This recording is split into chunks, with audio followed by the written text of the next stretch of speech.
Capricorn, may mga gabing tahimik mong kinuwestiyon ang iyong sarili. Hindi dahil kulang ka sa lakas, kundi dahil parang walang nakakapansin sa bigat na pasan mo.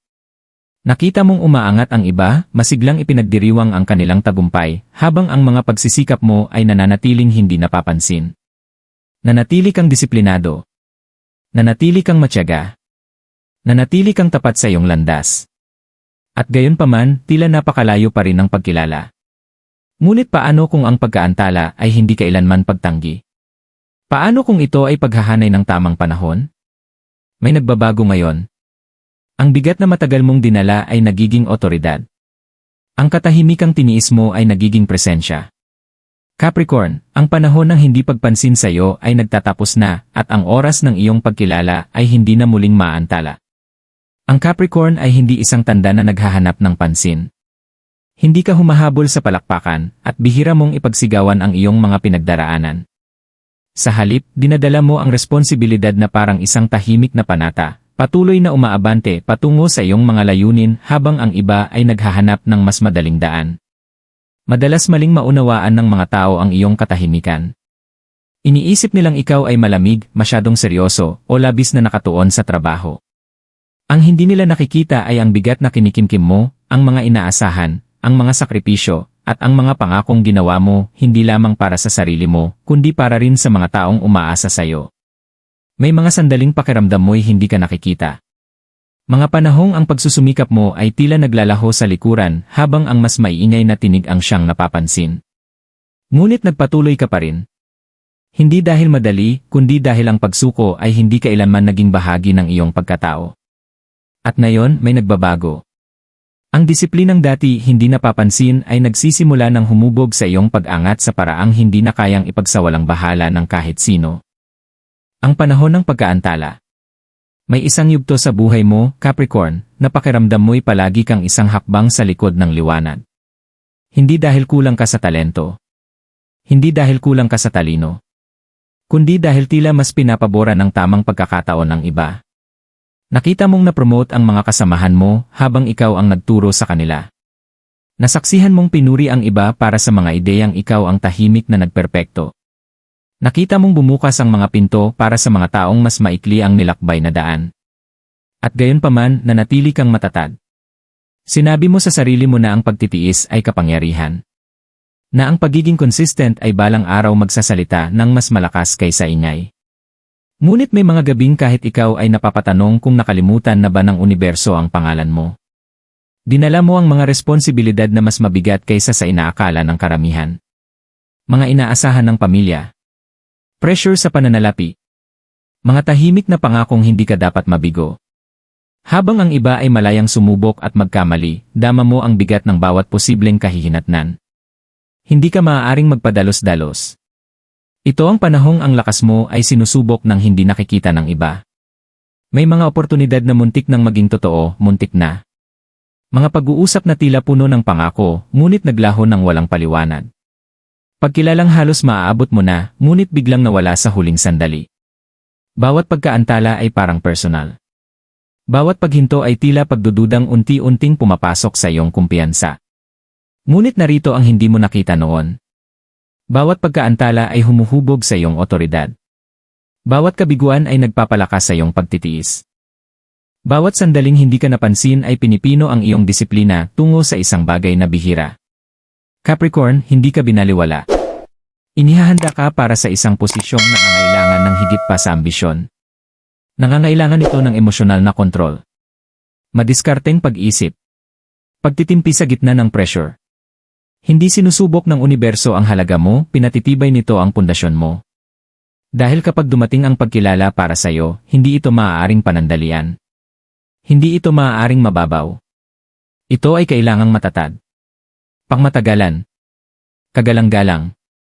Sa panahong ito ng pagkaantala, natutunan mong kumilos ng walang palakpakan. Lumago ng walang pagpapatunay. Maniwala sa landas mo kahit walang pumapalakpak sa progreso mo. At ang ganitong uri ng tiwala sa sarili ay hindi natututunan ng mabilisan. Ito'y hinuhubog ng dahan-dahan sa pamamagitan ng tahimik na laban at hindi nakikitang tagumpay. Ang inakala mong pagpapaliban ay proteksyon pala. Proteksyon laban sa maagang tagumpay. Proteksyon laban sa marurupok na oportunidad. Proteksyon laban sa mga entabladong hindi pa nakalaan para sa'yo. Ang pagkaantala ay hindi kailanman pagtanggi. Ito ay disenyo. At ngayon, ang disenyong iyon ay malapit ng mabuo. Ang hindi nakikitang paghahanda. Habang abala kang sinusubukang makalampas sa mga pagkaantala, may mas makapangyarihang bagay na nangyayari sa ilalim ng ibabaw. Maaaring ang nakita ng mundo ay tila paghinto, Capricorn, ngunit ang nakita ng universo ay konstruksyon. Tahimik at planadong konstruksyon. Hinuhubog ka upang maging isang taong hindi matitinag. Sa bawat pagkakataong pinili mo ang disiplina, kaysa sa distraksyon, pinatatag mo ang isang lakas na hindi kailanman nade-develop ng iba. Sa bawat sandaling pinili mong manahimik imbes na magpadala sa emosyon, mas pinatalas mo ang iyong pagpipigil sa sarili. Sa bawat pressure na tiniis mo nang hindi bumibigay, mas pinalawak mo ang kakayahan mong mamuno. Ang pamumuno ay hindi nabubuo sa kaginhawaan. Ito'y iniukit sa pag-iisa. May mga panahong naramdaman mong nag-iisa ka sa iyong ambisyon. Na tila walang nakakaunawa sa mataas na pamantayang itinakda mo para sa sarili mo. Ngunit ang pag-isang iyon ay may layunin. Sapagkat bago ka kilalanin ng publiko, kailangan mo munang maging matatag sa pribado. Natuto kang tumayo mag-isa. Gumawa ng desisyon nang hindi naghihintay ng pag-apruba. Magtiwala sa iyong kutob kahit mas malakas ang opinyon ng iba. At marahil ang pinakamahalaga sa lahat, natuto kang kumalas sa desperasyon.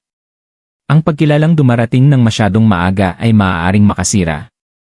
Maaari nitong palakihin ang ego bago pa maging matatag ang karakter. Maaari nitong gawing dependent ang isang tao sa papuri imbes na sa layunin. Ngunit Capricorn, hindi ka nilikhang para sa marupok na tagumpay. Hinuhubog ka para sa isang bagay na solid, isang tagumpay na hindi guguho kapag nagbago ang atensyon ng mundo. Isipin mo kung gaano ka nakalayo. Ang dating bersyon mo na nagsimula sa paglalakbay na ito ay hindi kakayanin ang mga responsibilidad mo ngayon ng ganito kapayapa. Mas tahimik ka na ngayon, ngunit mas malakas. Mas hindi ka na basta-basta nagre-react, ngunit mas madiskarte. Mas hindi emosyonal, ngunit mas mulat. Hindi nakikita ang paghahanda mo dahil ito ay panloob. Nangyayari ito sa paraan ng pag-isip mo. Sa mga hangganang itinayo mo. Sa pagtitiis mo. Sa pagtanggi mong sumuko kahit tila walang progreso. May mga araw na pakiramdam mo'y natigil ka, ngunit sa totoo lang, pinatatatag mo ang sarili mo. Nagdadagdag ka ng mga patong ng katatagan na nilalaktawan ng karamihan. Nagiging isang tao kang hindi lamang humahabol sa pagkilala, kundi kusang ginagalang kahit hindi ito hinihingi. At ang ganitong presensya ay hindi minamadali. Hindi ka lamang naghihintay ng tagumpay. Nagiging isang tao kang kayang panatilihin ito. Inalis ng mga pagkaantala ang iyong insecurities. Tinanggal ng katahimikan ang sobrang ego. Pinatatag ng pressure ang iyong focus. At ngayon, ang natitira ay linaw. Linaw tungkol sa halaga mo. Linaw tungkol sa direksyon mo. Linaw tungkol sa mga bagay na hindi mo napapayagang maulit. Ang hindi nakikitang paghahanda ay halos kumpleto na. At ang susunod na lalabas ay hindi magmumukhang aksidente. Magmumukha itong nakatakda.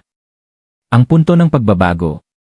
At pagkatapos, Capricorn, may isang banayad na pagbabago ang nagsisimulang maramdaman. Hindi ito may kasamang paputok. Hindi ito may dramatikong anunsyo. Kundi isang tahimik na pag-iba ng enerhiya. Ang mga silid na dati hindi ka napapansin ay tila nagiging iba ang pakiramdam. Ang mga pag-uusap ay nagkakaroon ng bagong tono. Ang mga taong dati nagsasalita nang hindi ka pinapansin ay ngayon ay humihinto at nakikinig. Ganito nagsisimula ang iyong punto ng pagbabago. Hindi ito dumarating ng maingay dahil hindi ka naman likas na maingay na tanda. Dumarating ito na may bigat. May presensya. May hindi na kailangang sabihin na pagkilala na may nagbago sa'yo. Mapapansin mo muna ito sa maliliit na bagay. Ang oportunidad na dati tila napakalayo ay biglang nagiging akma. Isang taong may otoridad ang nakakakita sa iyong consistency. Isang proyekto ang inilalagay sa iyong kamay dahil may nakapansin na ikaw ang pinakamaasahan. Ang spotlight ay hindi ka biglang bubulag, unti-unti ka nitong initan. At ang kaibahan ngayon ay ito. Handa ka na. Noon, maaaring naiyanig ka ng pagkilala. Maaaring tinatanong mo kung karapat-dapat ka ba talaga. Ngunit ngayon may kapayapaan sa loob mo. Isang matatag na katiyakan. Hindi mo na hinahanap ang validation, isinasabuhay mo na ang kakayahan mo. Iyan ang tunay na kapangyarihan. Ang puntong ito ng pagbabago ay hindi tungkol sa swerte. Ito ay tungkol sa paghahanay ng paghahanda at pagkakataon. Ito ang sandaling nagtatagpo ang iyong pribadong paglago at pampublikong oportunidad. At kapag nagtagpo ang dalawang iyon, wala nang makakapigil sa susunod na mangyayari. Unti-unting iugnay ng mga tao ang pangalan mo sa katatagan. Sa disiplina. Sa resulta. Ang mga katangiang dati akala nila'y paglayo ay nagiging dahilan ng paggalang. Ang seryosong imahe na hindi nila naintindihan ay nagiging otoridad mo. At narito ang pinakamahalagang pagbabago. Hindi mo na hinahabol ang pagkilala. Ito na ang kusang lumalapit sa'yo. Bumabukas ang mga pinto hindi dahil mas malakas kang kumatok, kundi dahil ang pundasyon sa likod ng mga pintong iyon ay kaya na sa wakas ang isang taong tulad mo. Ang korona na dati simbolo lamang ay nagiging totoo. Hindi bilang palamuti, kundi bilang responsibilidad. Hindi ito pansamantalang pag-angat. Ito ay muling pagpuposisyon. Hindi ka na nasa waiting room ng sarili mong tagumpay. Hakbang ka na papasok sa silid kung saan ginagawa ang mga desisyon. At sa pagkakataong ito, Capricorn, wala nang magtatanong kung bakit ka naroon. Ang panahon ng pagkilala. Ngayon, Capricorn, ang pagkilala ay hindi dumarating bilang ingay, dumarating ito bilang paggalang. At may malaking pagkakaiba roon. Ang palakpakan ay pansamantala. Nawawala ito kapag lumipat ang atensyon. Ngunit ang paggalang ay nananatili. Binabago nito ang paraan ng paglapit ng mga tao sa iyo. Binabago nito ang paraan ng pagbanggit ng pangalan mo sa mga silid na wala ka man. Binabago ka nito mula sa pagiging isang opsyon tungo sa pagiging pamantayan. Ito ang panahong pinapasok mo ngayon. Ang mga taong minsang minamaliit ka ay nagsisimulang magbago ng pananaw. Hindi dahil hinabol mo ang kanilang pag-apruba, kundi dahil hindi na maikakaila ang mga resulta mo.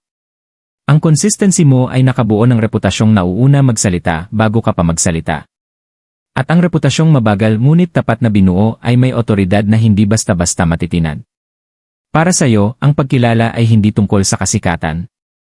Ito ay pagpapatunay ng pagsisikap. Ito ay tahimik na pag-amin na mahalaga ang disiplina mo. Na hindi nasayang ang mga sakripisyo mo. Na ang mga gabing puno ng pagdududa, ang mga sandaling pinili mong magpigil, ang mga desisyong manatiling nakatuon habang ang iba'y lumilihis, lahat ng iyon ay may nabuo na totoo. Maging sa pananalapi, makikita ang pagbabagong ito. Hindi sa padalos-dalos na kasaganaan, kundi sa matatag na paglago. Ang mga oportunidad ay mas umaayon na sa pangmatagalang bisyon mo. Hindi ka na basta nakikipagsapalaran para mabuhay, nagtatayo ka na para sa pamana. At napakalalim ng pagkakaibang iyon. Nagsisimula ng humingi ng payo ang mga tao sa iyo. Napapansin nila ang husga mo. Iginagalang nila ang timing mo. Ang katahimikan mo ay hindi na itinuturing na kahinaan, nauunawaan na ito bilang maingat na pag-isip. Ang pagtitiis mo ay hindi na nakikitang pag-aalinlangan, kinikilala na ito bilang karunungan. At marahil ang pinakamakapangyarihang pagbabago ay nangyayari sa loob mo. Tumitigil ka na sa pagtatanong kung sapat ka ba. Tumitigil ka na sa pagbalik-balik sa mga lumang pagkadismaya. Tumitigil ka na sa paghahambing ng takbo mo sa timeline ng iba. Dahil ngayon, ang ebidensya ay nasa paligid mo. Ang pagkilala ay hindi isang-isang pangyayari, ito ay pagbabago sa paraan ng pagtugon ng mundo sa presensya mo. Ito ay unti-unting pagbukas ng mga oportunidad na tumutugma sa pamantayan mo. Ito ang sandaling nakikita ng iba ang halaga mo dahil pinaniwalaan mo na rin ito sa sarili mo. Ang koronang suot mo sa panahong ito ay hindi marangya. Ito ay pinaghirapan. Kinakatawan nito ang katatagan. Pagtitiis. Diskarte. Pagpipigil sa sarili. At ang pinakamaganda rito, Capricorn, ay walang makakaagaw nito sa iyo. Sapagkat hindi ito ibinigay ng maaga. Ito ay hinubog sa paglipas ng panahon, pinatibay ng pressure, pinakinis ng pagkaantala. Hindi ito bigla ang tagumpay. Ito ay karapat-dapat na pag-angat. At hindi na ito muling maaantala. Capricorn, kung lilingon ka ngayon, mas malinaw mo nang makikita ang pattern. Walang nangyari sa paglalakbay mo na basta-basta lamang. Ang mga pagkaantala ay may layunin. Ang katahimikan ay may estratehiya. Ang pressure ay may pagbabagong dala. Hindi ka kailanman nakatakdang umangat ng mabilis. Nakatakda kang umangat ng pangmatagalan. May uri ng kapangyarihan na nagmumula lamang sa paghihintay ng walang kapaitan. Sa pagtatrabaho ng walang palakpakan. Sa paniniwala sa sarili kahit walang panlabas na patunay. At iyan ang kapangyarihang dala mo ngayon. Ito ay kalmado. Kontrolado. Hindi kailangang ipagsigawan ang sarili. Ang oras ng iyong pagkilala ay hindi tungkol sa pagpapatunay na mali ang iba. Ito ay tungkol sa pagtayo sa posisyong sumasalamin sa kung sino ka ng tahimik na nahubog. Hindi mo na kailangang magmadali. Hindi mo na kailangang ipaliwanag ang sarili mo. Hindi mo na kailangang makipagkumpetensya para sa atensyon. Matatag ang pundasyon sa ilalim mo. Totoo ang otoridad sa loob mo. Ang paggalang na paparating sa iyo ay hindi pansamantala. Tandaan mo ito, ang mas matagal buuin ay mas tumatagal kapag ito'y tumindig. Hindi ka kailanman binaliwala, minamaliit ka lamang. At ang pagiging minamaliit ay nagbigay sa iyo ng kalamangan na makapaghanda ng walang pressure. Ngayon, kapag ang liwanag ay tumuon sa iyo, hindi nito ilalantad ang kahinaan. Ipapakita nito ang lakas. Iha-highlight nito ang disiplina. Ilawan nito ang katatagan. Ang korona ay hindi kailanman nawala. Hinuhubog lamang ito sa katahimikan. At ngayon, Capricorn, nakapatong na ito sa tamang lugar kung saan ito tunay na nararapat.